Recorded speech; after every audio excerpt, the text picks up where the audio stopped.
अस्सलाम वालेकुम। एक सवाल जो अक्सर जहन में आता है वो ये कि दुनिया भर में करोड़ों मुसलमान चाहे वो कहीं भी हों अपनी नमाज अरबी में ही क्यों पढ़ते हैं। आज हम इसी गहरे और दिलचस्प सवाल के पीछे के तर्क को समझने की कोशिश करेंगे।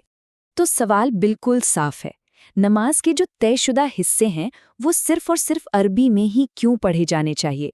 चलिए इसकी तह तक चलते हैं और इसके पीछे की वजह को जानते हैं।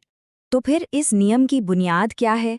इस पड़ताल के पहले हिस्से में हम एक आम ख्याल पर गौर करेंगे कि ये प्रथा आखिर शुरू कैसे हुई। क्या यह हमेशा से ऐसी ही थी? एक आम सवाल ये भी उठता है, क्या ये नियम पैगंबर के वक्त से ही है या फिर इसे बाद में उनके साथियों यानी सहाबा ने किसी खास वजह से बनाया था। चलिए इस पहलू पर नजर डालते हैं। लेकिन यहाँ एक बहुत ही जबरदस्त और तार्किक बात सामने आती है। सहाबा का काम दीन को बदलना नहीं था, बल्कि उसे पूरी ईमानदारी से जैसा था वैसा ही आगे पहुंचाना था। सोचिए, अगर वो दीन में कोई बदलाव करते तो फिर वो सहाबा कैसे कहलाते? तो यहाँ पर बात आती है उसे वैसे ही महफूज रखने की। जरा सोचिए, सहाबा ने तो कुरान को एक हर्फ बदले बिना हम तक पहुंचाया, तो क्या ये मुमकिन है कि वो इबादत के तरीके में इतना बड़ा बदलाव कर देते?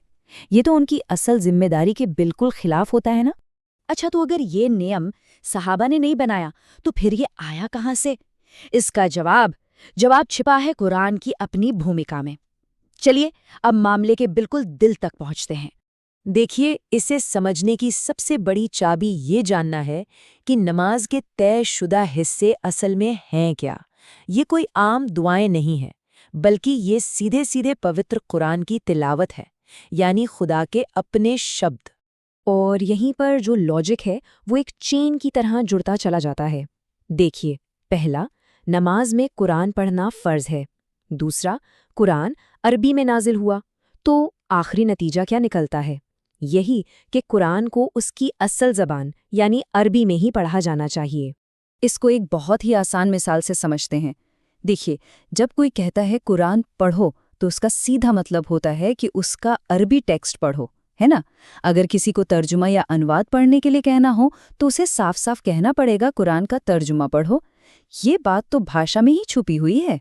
तो क्या इसका ये मतलब है कि पूरी की पूरी नमाज सिर्फ अरबी में ही हो सकती है? नहीं, ऐसा भी नहीं है। नमाज के असल में दो हिस्से हैं, एक वो जो तय है और दूसरा वो जिसमें गुंजाइश है।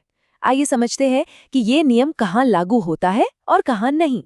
तो देखिए, जो हिस्से फिक्स्ड हैं जैसे सूरा फातिहा, वो कुरान का हिस्सा है, इसलिए उन्हें सिर्फ अरबी में ही पढ़ना होगा।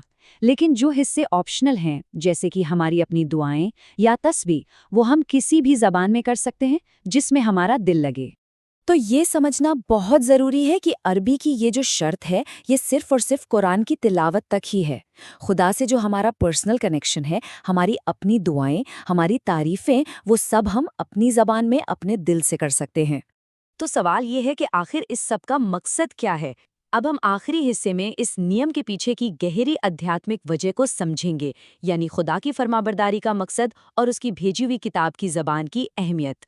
तो नतीजा ये निकलता है कि नमाज में अरबी का इस्तेमाल कोई कल्चरल चीज़ या अपनी मर्जी का नियम नहीं है, बल्कि ये सीधे सीधे उस पैगाम के आगे झुकना है, उसे उसी शक्ल में सम्मान देना है जिसमें वो खुदा की तरफ से हमें मिला।